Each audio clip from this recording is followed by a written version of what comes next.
ඔන්න තවත් හොඳ ප්‍රශ්නයක් සිස්ටම් පාඩමෙන් අහලා තියෙන මේක 2022 පේපර් එකේ 26 වෙනි ප්‍රශ්නය කාර්යබද්ධ නොවන අවශ්‍යතාව ගැන තමයි මේකේ අහලා තියෙන්නේ. හරිද?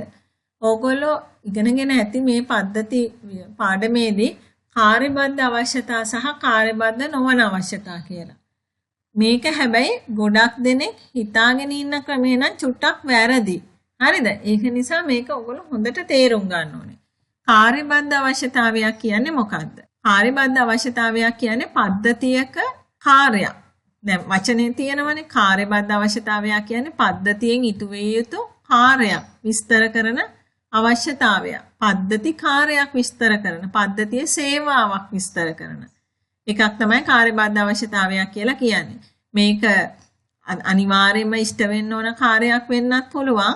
එහෙම නැත්නම් ඔප්ෂනල් එකක් වෙන්නත් පුළුවන්. කම්පල්සරි නොවන අනිවාර්ය කියන්නේ කම්පල්සරිනේ අනිවාර්ය අවශ්‍යතාවයක් වෙන්නත් පුළුවන්. එහෙනම් තිබ්බොත් එහෙම නැත්නම් තිබ්බොත් හොඳයි කියන අවශ්‍යතාවයක් වෙන්න පුළුවන්. එතකොට පද්ධතියෙම තියෙන සේවාව පද්ධතිය ඉටු කරන කාර්යම අනිවාර්ය කාර්යයක්. එහෙම නැත්නම් තිබ්බොත් හොඳයි කියන කාර්යයක් වෙන්න පුළුවන්. පැහැදිලිද ඔයගලන්ට?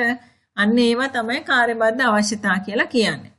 පද්ධතියෙන් ඉටු වෙන්න ඕන කාර්යයන් එහෙම නැත්නම් සේවාවන්. මම මේ ආයි කිව්වේ ඔයගොල්ලෝ වරද්ද ගන්න නිසා. හරිද? ඊළඟට අපි බලමු මොනවාද උදාහරණ කියලා. අපි ගත්තොත් එහෙම ලයිබ්‍රරි සිස්ටම් එකක් ගත්තොත් එහෙම ඒකේ සමාජිකයන්ට පොත් ලබා දීම පද්ධතිය හරහා පොත් ලබාගත හැකියවීම කියන එක කාර්යබද්ධ අවශ්‍යතාවයක්. පොතක් සෙවීමට හැකියවීම කියන එක කාර්යබද්ධ අවශ්‍යතාවයක්. ඒ සමාජිකයන්ට පොතක් නැවත අලුත් කිරීමට හැකියවීම කියන එක කාර්යබද්ධ අවශ්‍යතාවයක්. පැහැදිලිද ඔයගලන්ට? ඒකෙන් ඉටු වෙන්න ඕන සේවාවක් නේද? එතකොට ඊළඟට දඩ මුදල් ගණනය කරන්න පුළුවන් කියන එක කාර්යබද්ධ අවශ්‍යතාවයක්. පැහැදිලි ඇති කියලා මං හිතනවා. ඊළඟට කාර්යබද්ධ නොවන අවශ්‍යතාව. කාර්යබද්ධ නොවන අවශ්‍යතාවයක් කියලා කියන්නේ පද්ධතියේ quality attribute එක. එහෙම නැත්නම් අපි කියමු ගුණාත්මක භාවයේ තහවුරු කරන සාධකයක්. තමයි කාර්යබද්ධ නොවන අවශ්‍යතාව පැත්තට වැටෙන්නේ. එහෙම නැත්නම් අපි කියන පද්ධතියේ ලිමිටේෂන් එකක් කියලා. පද්ධතියේ සීමාවක්. කාර්යබද්ධ නොවන අවශ්‍යතාවවලට non functional requirements වලට අයිති වෙනවා. දැන් ඒ සම්බන්ධවනේ මේ ප්‍රශ්නේ අහලා තියෙන්නේ. පද්ධතියේ සීමාවක්. ඒ උදාහරණයක් විදිහට ගත්තොත් දවසේ 365ම පැය 24ම වැඩ කරන්න ඕනේ කියන එක කාර්යබද්ධ නොවන අවශ්‍යතාවයක්. දැන් පද්ධතියක් ගත්තාම පද්ධතියේ කාර්යයන් ටික කොහොම හරි ඉටු වෙනවා නම් හොඳයි කියන තැන අපිට ඉන්න බෑ. නේද? ඒ පද්ධතියක් විදිහට ඒ පද්ධතිය කාර්යයන් විතරක් නෙමෙයි. ඒ පද්ධතිය පරිශීලකයාට මිත්‍රශීලී වෙන්න ඕනේ. එහෙනම් ඒක quality attribute එකක්. ඒතර පරිශීලකයාට මිත්‍රශීලී වෙන්න ඕනේ කියන එක කාර්යබද්ධ නොවන අවශ්‍යතාවයක්.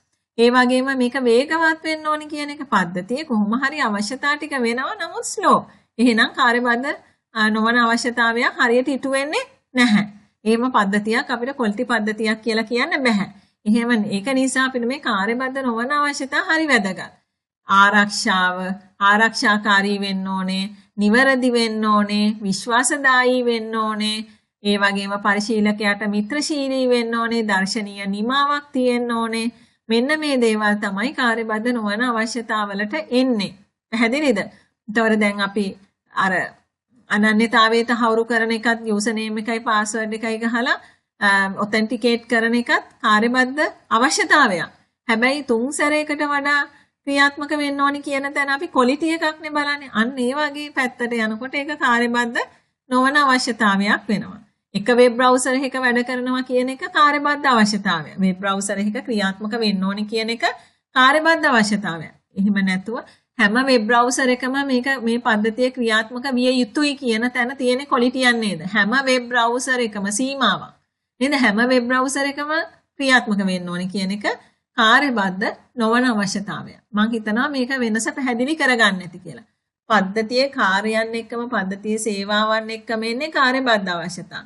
නමුත් මේ කාර්යයන් ටික ඉටු වෙලා මේ සේවාවන් ටික ඉටු වීම පමණක් පද්ධතියට සෑහීමකටපත් වෙන්න බෑ. ඒකේ quality ගැනත් හිතන්න ඕනේ. ඒතර මේ quality ටික highlight කරලා කාර්යබද්ධ අවශ්‍යතා ටික පරිශීලකයාට ඕන කරන කාර්යබද්ධ අවශ්‍යතා ටික අපි පැහැදිලි කරලා දුන්න මේ requirement document එකට ගියේ නැති වුණොත් ඒ කාර්යබද්ධ නොවන අවශ්‍යතා ගැන මේ අවධානයක් නැතුව ඒවා ඉටු නොවි අර කාර්යයන් ටික විතරක් ඉටු වෙලා පද්ධතිය අවුට්පුට් එක විදිහට ආවොත් මේක සාර්ථක පද්ධතියක් ගුණාත්මක පද්ධතියක් වෙන්නේ නැහැ. ඒක නිසා මේ කාර්යබද්ධ නොවන අවශ්‍යතා කියන ඒවා ඉතාමත්ම වැදගත්. ඊළඟට මේ කාර්යබද්ධ නොවන අවශ්‍යතා ගොඩෙත් තියෙනවා අනිවාර්යයෙන්ම ඉටු වෙන්න ඕන කාර්යබද්ධ නොවන අවශ්‍යතා.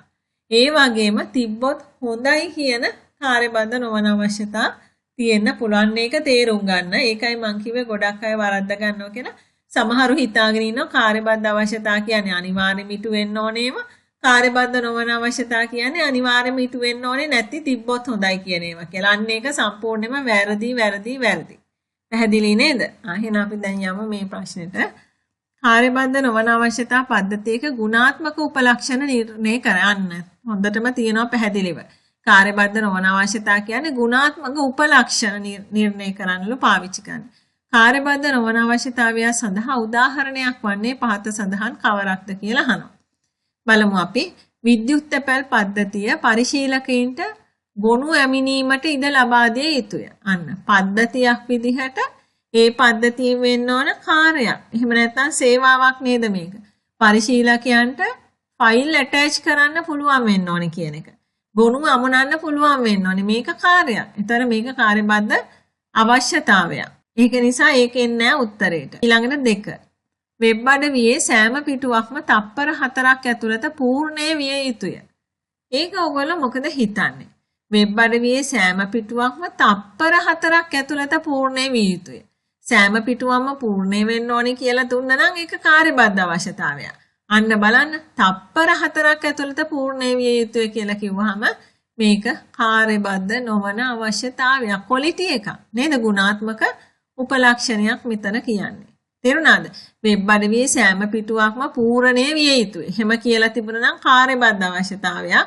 තප්පර 4ක් ඇතුළත පූර්ණේ විය යුතුය කියන එක ක්වොලිටි පැත්තට යන්නේ. ඒක නිසා මේක කාර්යබද්ධ නොවන අවශ්‍යතාවයක්. එහෙනම් 26ට උත්තරයක් වොන්න තියෙනවා 2. අපි තෝරගෙන තියෙනවා. අපි 3ටත් යමු බලන්න. ඊ-වාණිජ්‍ය වෙබ් අඩවියේ පරිපාලකයාට ගනුදෙනුකරුවන්ගේ ලැයිස්තුවක් බැලීමට හැකි විය යුතුය. ඒක ඇවිල්ලා කාර්යයක් නේද? පරිපාලකයාට පුළුවන් වෙන්න ඕනේ කවුද මේකෙන් ට්‍රාන්සැක්ෂන් ඕඩර්ස් දාලා තියෙන්නේ කියලා බලා ගන්න. එහෙනම් ඒක කාර්යයක්. ඊළඟට 4 මාර්ගගත බැංකු පද්ධතිය භාවිතා කරන්නෙකුට අවසන් ගනුදෙනු බැලීමට හැකි විය යුතුයි. ඒකත් ඔයාලට හොඳටම පැහැදිලි. නේද? ඒකත් පද්ධතියෙන් ඉටු වෙන්න ඕන කාර්යයක්. එහෙනම් 4 වෙනි එක එන්නේ නැහැ. 5 වෙනි එක ATM යන්ත්‍රය භාවිත කරන්නන්ට රිසිට් පතක් මුද්‍රණය කිරීම. ඒකත් ඉතින් කාර්යයක් නේද? පද්ධතියෙන් ඉටු විය යුතු කාර්යයක්. එහෙනම් 5 වෙනි එකත් කාර්යබද්ධ අවශ්‍යතාවයක්. එහෙනම් අපි අර හඳුනගෙන තිබුණු දෙවෙනි උත්තරේ තමයි කාර්යබද්ධ නොවන අවශ්‍යතාවය.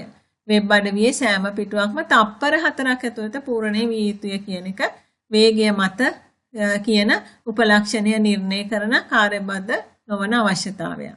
එහෙනම් 26ට එන්නේ උත්තරේ අංක 2. ඔයගලන්ට මගේ වීඩියෝ එක හොඳට තේරුණාද? මැද මට්ටමේද? තේරෙන්නේ නැද්ද? ඉදිරියට වෙන්න ඕනේ කොහොමද කියලා අනිවාර්යයෙන්ම කමෙන්ට් එකක් දාලා යන්න. මම ඊළඟ වීඩියෝ එකේදී මෙන්න මේ ප්‍රශ්නේ තමයි ඩිස්කස් කරන්නේ.